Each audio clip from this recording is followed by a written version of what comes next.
வாக்குத்தத்தம் உன்னுடையது. நான் இரக்கமும் மன உருக்கமும் நீடிய சாந்தமும் கிருபையும் உள்ளவர். என்னிடத்தில் வருகிற ஒருவனையும் நான் புறம்பே தள்ளுவதில்லை.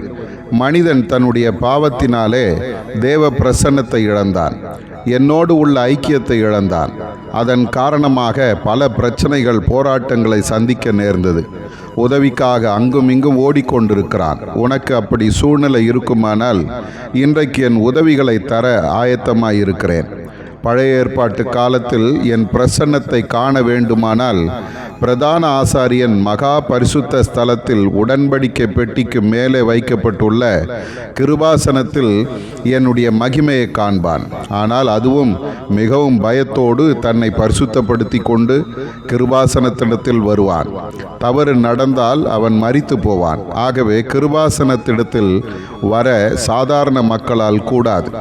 இந்த நிலையில் நான் சிலுவையில் மரத்தில் தொங்கி மரித்தபோது தடுப்பு சுவரை தகர்த்து எல்லாரும் என் பிரசன்னத்தில் வரலாம் என்கிற பாக்கியத்தை ஏற்படுத்தினேன். இப்போது எல்லாரும் என் பிரசன்னத்தில் வந்து அமர முடியும். எல்லாரும் என் முகத்தை தேட முடியும். எல்லாரும் என் உதவியை நாட முடியும். அன்பு பிள்ளைகளே, இந்த நல்ல வாய்ப்பு உனக்காகவே. என் இரக்கங்கள் முடிவில்லாதவைகள். அவற்றை பெற்றுக்கொள்ளவும் உதவி செய்யும் கிருபையை பெறவும் என் கிருபாசன தண்டையில் தைரியமாய் வா. உன் பாவங்களை அறிக்கையிட்டு வா. உன்னை மன்னித்து ஆசீர்வதிக்க நான் காத்து கொண்டிருக்கிறேன். இன்று என்னிடம் வருவாயா?